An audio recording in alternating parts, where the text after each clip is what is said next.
ఆస్తి కోసం తండ్రి మరణానికి కారకుడయ్యాడు ఓ కొడుకు.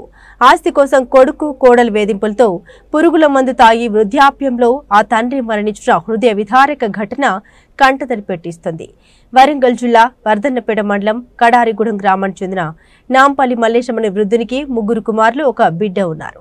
వీరిలో చిన్న కుమారుడైన కోటేశ్వరరావు, అతని భార్య ఏలేంద్ర గత కొన్నాళ్లుగా తండ్రి మల్లేశంను ఆస్తి కోసం వేధించసాగారు. వృద్ధాప్యంలో ఒంటరిగా ఉన్న వృద్ధుని ఆలనా పాలన చూసుకోవాల్సిన వారే తరచూ గొడవకు దిగుతూ ఇబ్బందులకు గురి చేయడంతో తట్టుకోలేక తండ్రి మల్లేశం పురుగుల మందు తాగి బలవన్ మరణానికి పాల్పడ్డాడు. కాగా స్థానికులు ఎంజీఎం ఆసుపత్రికి తరలించగా చికిత్స పొందుతూ మృతి చెందారు.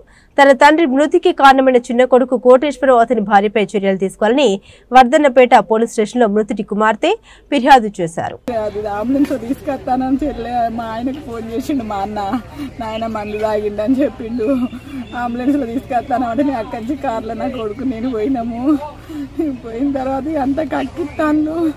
పోలీసులు ఎందుకు ఆయన అంటే నా చిన్న కోడలు మెయిన్ రోడ్డు ఇల్లు కావాలి, నీ కొడుకు దగ్గర నాకు పెద్ద కొడుకు దగ్గర నాకు ఇప్పి రోడ్డు ఇల్లు కావాలి, రోడ్డు ప్లాట్ కావాలి. 2 గుంటలు కాదు, ఇక్కడ ఇల్లు అడుగు జాగా 3 గుంటలు కొన్నావు, గుంట అమ్ముకున్నావు. నీ పెద్ద కొడుకు అక్కడ పొలంలో 3 గుంటలు రావాలి, 16 లక్షలు క్యాష్ ఉంది నీ దగ్గర, ఊళ్ళో బాకీలు ఇచ్చినావు, ఇవన్నీ కావాలి. లంచ కొడుక నాకు ఇవన్నీ ఇస్తే బ్రతుకు, లేకుంటే సావు, నాకు కాగితం రాసిద్దురా అని ఇష్టం ఉన్నట్టుగా తిట్టింది. చిన్న కోడలు తిట్టింది అని చెప్పిండు మాకు. చెప్తే అయితే నా తిడితే మేనలు అప్పటికి ఏం చేసుకోకు వద్దు అని కూడా 2 మూల కాంచి ఏడ్చినాము. అప్పుడు అయిపోయింది. నిన్న తాగినాక అక్కడికి పోయినాక అక్కడికి అంతా వాళ్ళు స్టేట్మెంట్ తీసుకున్నారు. ఇక నేను మళ్ళా పోలీస్ స్టేషన్ పోయి ఆడ పోయి కేసు పెట్టాలమ్మ, ఎవరుంటే వాళ్ళే పెట్టాలి, ఎవరైనా ఏం కాదు అని అంటే ఒక అన్న నడిపన్న పనికి పోయిండు, వాళ్ళు అందలేదు. ఒక అన్న అంబులెన్స్ తీసుకొని వస్తే ఆయన దగ్గర కక్కిచ్చే కాడున్నాడు. నువ్వేమవుతావు అంటే కూతురు అవుతావని అన్నారు. అమ్మ నువ్వు పోయి పోలీస్ స్టేషన్లో పిటికి అది ఇచ్చిరాపో, ఫస్ట్ అప్లికేషన్ ఇచ్చేస్తే ఇక్కడ ట్రీట్మెంట్ జరుగుతుంది అని అన్నారు. అనగానే నేను అటు పోయినా. ఇక అన్ని జరిగిపోయినాయి. ఆయన 3 సార్లు పోయిండు. ఇక పోతే కూడా అదే నేను ఇవాళ అన్నా, అసలు మీరు 3వ సారి వచ్చినప్పుడన్నా క్లియర్ చేస్తే మా నాన్న బ్రతికిపోవు.